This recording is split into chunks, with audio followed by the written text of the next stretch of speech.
नमस्कार, आपके साथ मैं हूं समीर अब्बास। इंटरव्यू 9 में आपका बहुत बहुत स्वागत है। भारत और अमेरिका के बीच कई डील्स हुई हैं। इन डील्स का असर भारत में हमें कब तक दिखने लगेगा? प्रधानमंत्री नरेंद्र मोदी के अमेरिका दौरे से आखिर हासिल क्या हुआ? इन तमाम मुद्दों पर बातचीत करने के लिए हमारे साथ आज मौजूद हैं railway minister Ashwini Vaishnaw ji, IT मंत्री भी हैं। बहुत बहुत स्वागत है अश्विनी जी आपका टीवी 9 भारतवर्ष पर। सबसे पहले लोगों की दिलचस्पी इस बात को लेकर है कि प्रधानमंत्री नरेंद्र मोदी के अमेरिका दौरे से जो कुछ हमें हासिल हुआ है, क्योंकि कई अहम डील्स हुई हैं इस दौरे के दौरान, उसका असर कब तक दिखने लगेगा?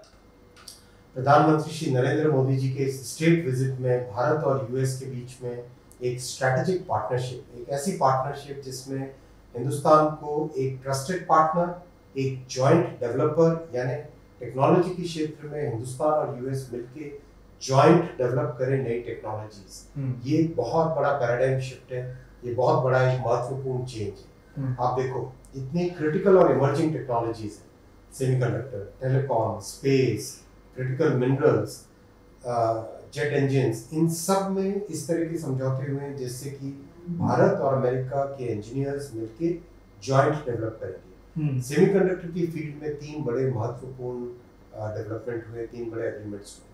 सबसे पहला, भारत का पहला semiconductor chip manufacturing unit micron technology set करेगा हिंदुस्तान में, जो कि $2.75 बिलियन के इन्वेस्टमेंट के साथ आएगा। और सेमीकंडक्टर, जैसा आप जानते हैं, आज फाउंडेशनल इंडस्ट्री है, यानी हर इंडस्ट्री में इसकी रिक्वायरमेंट है। चाहे कार बनानी हो, ट्रेन बनानी हो, चाहे एरोप्लेन बनानी हो, एक कार में 1000 से ज्यादा चिप्स लगती है, एक ट्रेन में 20-25 हजार 30 हजार से ज्यादा चिप्स लगती है, एक एरोप्लेन में 30-40 हजार चिप्स लगती है। किसी भी सेक्टर में, चाहे फोन हो, चाहे कंप्यूटर हो, सब में सेमीकंडक्टर की उपयोगिता है। तो ये बहुत ही बड़ा एक डिफाइनिंग मोमेंट, एक टर्निंग पॉइंट है। तो ये made in India chips Bharat में बाजार में कब तक आ जाएंगे? जिस तेजी से, जिस मेथोडिकल वे में काम कर रहे हैं, देखिए 1 जनवरी 2022 को प्रधानमंत्री जी ने सेमीकंडक्टर प्रोग्राम को अप्रूव किया था और प्रोग्राम लॉन्च हुआ था जी। 18 महीने के अंदर अंदर पहला यूनिट अप्रूव हो गया है। अच्छा। अगले 18 महीने के अंदर अंदर इस यूनिट से प्रोडक्शन स्टार्ट होगा।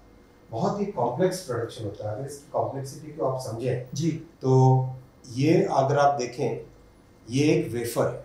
अच्छा। इस वेफर के अंदर ये सिलिकॉन का वेफर है। इस सिलिकॉन के वेफर के अंदर बहुत ही महीने से, बहुत ही बारीकी से सेमीकंडक्टर चिप्स को ईच किया जाता है, एचिंग करते हैं उसको, यानी इसके अंदर बनाते हैं। जैसे बारीकी से सोने का काम होता है ना, हम देखते हैं जी जी जी, बहुत ही बारीकी के साथ उसके अंदर डिजाइन बनाते हैं। बिल्कुल वैसे ही उससे भी कई गुने बारीकी, जैसे अगर नाखून की नोक है उससे 1 करोड़ गुना छोटा, इतना बारीक अच्छा, इसके अंदर सेमीकंडक्टर की चिप्स बनती है। अच्छा। आप अंदाज लगाओ, एक वेफर के अंदर करीब करीब 20,000 चिप्स है।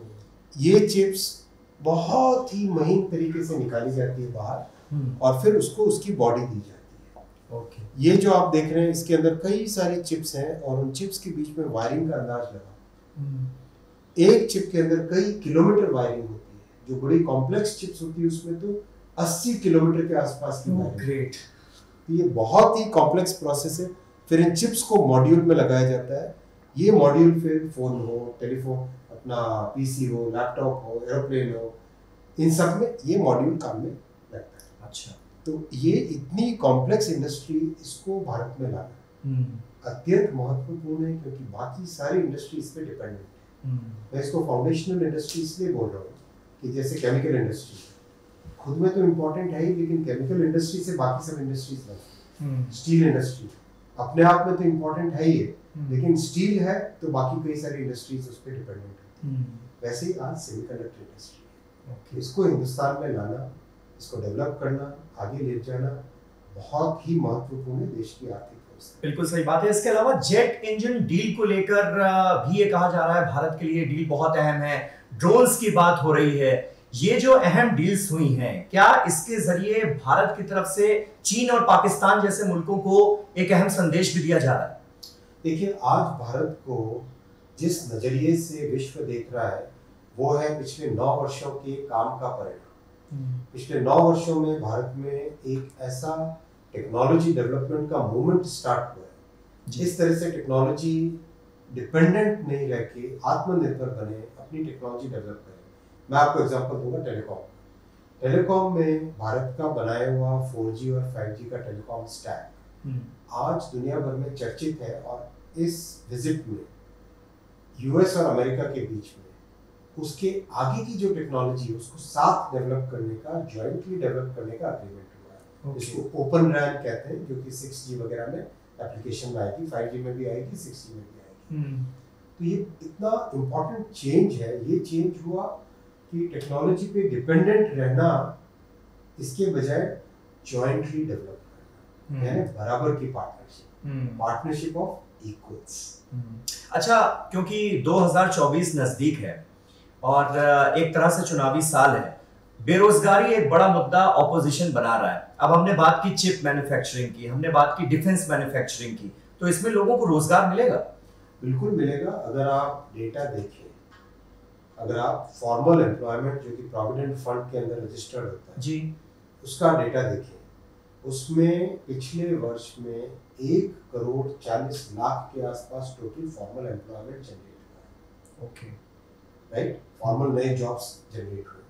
आप इंफ्रास्ट्रक्चर से जुड़ी किसी भी इंडस्ट्री को ले लीजिए, चाहे आप स्टील इंडस्ट्री को लीजिए, सीमेंट इंडस्ट्री को लीजिए, कंस्ट्रक्शन मशीनरी को लीजिए, डिजाइन्स को लीजिए, एक्चुअल कंस्ट्रक्शन इंडस्ट्री को लीजिए जी, इसके साथ जुड़ी हुई करीब 200-250 इंडस्ट्रीज को लीजिए। इन सब में जिस तरह से आज कंपनीज हायर कर रही है, वो इन इतने वर्षों की पहले बैंक्स को क्लीन किया, फिर एक रोजगार की प्रक्रिया चालू की, इंडस्ट्रियल ग्रोथ की प्रोसेस चालू की, ये सब उसका बेनिफिट। और सेमीकंडक्टर से भी उसी तरह का बेनिफिट मिलेगा। अच्छे खासे रोजगार जनरेट होंगे, ये उम्मीद कर रही है सरकार।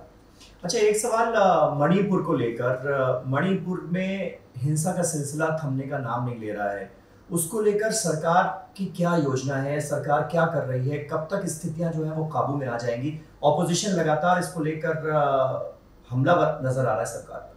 मणिपुर की परिस्थितियों को बहुत ही संवेदनशीलता और बहुत ही फॉर्मली डील किया जा रहा है जी।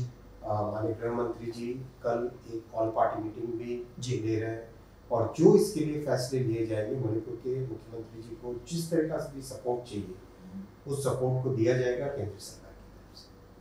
अच्छा, एक सवाल बालासोर रेल हादसे को लेकर, क्योंकि बहुत दुखद, बहुत दुर्भाग्यपूर्ण ये हादसा रहा, इन्वेस्टिगेशन चल रही है। अभी तक की इन्वेस्टिगेशन में किस तरह की जानकारियां निकलकर सामने आ रही हैं? जो पता चला है, क्या वो किसी साजिश की तरफ इशारा करता है? देखिए, बहुत ही दुखद दुर्घटना थी, इसको बहुत ही सेंसिटिवली हैंडल करना चाहिए। टेक्निकल इन्वेस्टिगेशन रेलवे का अपना, एक इन्वेस्टिगेशन जो स्टैट्यूटरी बॉडी है, कमिश्नर रेल सेफ्टी का, उनका इन्वेस्टिगेशन, और सीबीआई का इन्वेस्टिगेशन, ये तीनों के तीनों प्रोग्रेस कर रहे हैं।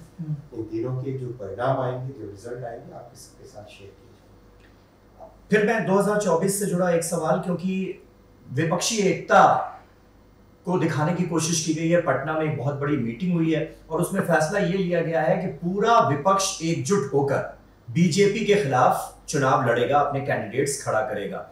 एकजुटता दिखाने की कोशिश की गई है। बताया गया है कि पूरा ऑपोजिशन यूनाइटेड हो गया है। नीतीश कुमार ने वो कर दिखाया जिसके बारे में लोग कह रहे थे कि पता नहीं हो पाएगा या नहीं हो पाएगा। ये कितनी बड़ी चुनौती है बीजेपी? जरा देखिए उस मीटिंग में क्या हुआ। उस मीटिंग में आम आदमी पार्टी और कांग्रेस के बीच में क्या हुआ जी, उस मीटिंग में कांग्रेस और टीएमसी के बीच में क्या हुआ, क्यों उस मीटिंग की प्रेस कॉन्फ्रेंस से बड़े बड़े नेता बाहर निकल गए। अरविंद केजरीवाल और भगवंत मान चले गए थे प्रेस कॉन्फ्रेंस से, कुछ और भी लोग चले गए थे। तो आप देखिए जरा, ये एक भुलावा है, एक छलावा देने की कोशिश है। विपक्ष के पास नैरेटिव क्या है, विपक्ष के पास एक डेवलपमेंट का ऑल्टरनेटिव क्या है। आज प्रधानमंत्री श्री नरेंद्र मोदी जी ने गरीबों के हित के लिए जिस तरह के कार्यक्रम किए, जिस तरह से गांव तक डिलीवरी पहुंची, जिस तरह से पिछले 9 वर्षों में देश का सम्मान बढ़ा है, भारत की अर्थव्यवस्था 10वें स्थान से 5वें स्थान तक पहुंची। आप अगर कंपेयर करो 2004 में भारत की अर्थव्यवस्था कहाँ पे थी, 10वें पे थी, 2014 में कहाँ पे, 10वें पे रही। 10 साल में एक भी आंकड़ा ऊपर नहीं बढ़ा, और अब पिछले 9 वर्षों में 10वें से 5वें पे आए। ये एक जन साधारण में मोदी जी के प्रति जो एक स्पष्ट ट्रस्ट है जी, वो ट्रस्ट सबसे बड़ा फैक्टर आप विश्वास की बात कर रहे हैं, ऑपोजिशन डर की बात कर रहा है। ममता बनर्जी ने ये कहा है कि 2024 के चुनाव में अगर बीजेपी जीत कर आ गई तो फिर देश में चुनाव नहीं होंगे। इस तरह की बातें हो रही। पब्लिक को किस चीज पे ट्रस्ट है, जनता को किस चीज की गारंटी मिलती है? वो जन आज का भारत का नागरिक बहुत ही जागरूक नागरिक जी, वो जागरूक नागरिक इन सब चीजों को समझता है। अच्छा, आखिरी सवाल आपसे, ये थोड़ा सा पर्सनल है। अश्विनी वैष्णव जी क्या इस बार लोकसभा का चुनाव लड़ेंगे, और लड़ेंगे तो कहां से, राजस्थान से या उड़ीसा से? हमारी पार्टी में, मैं पार्टी का एक डिसिप्लिन सोल्जर हूँ, मैं डिसिप्लिन कार्यकर्ता हूँ। हमारी पार्टी में हमारे सार्वजनिक जीवन से रिलेटेड जितने भी फैसले हैं वो पार्टी में, तो ये आप पार्टी पर छोड़ते हैं? पार्टी ये सब फैसले। ठीक है, बहुत बहुत शुक्रिया अश्विनी जी हमसे बातचीत करने के लिए। TV9 भारतवर्ष पर केंद्रीय मंत्री अश्विनी वैष्णव जिन्होंने हमारे तमाम सवालों का जवाब दिया। इंटरव्यू 9 में फिर आपसे किसी और बड़ी शख्सियत से कराएंगे मुलाकात। तब तक के लिए नमस्कार। धन्यवाद।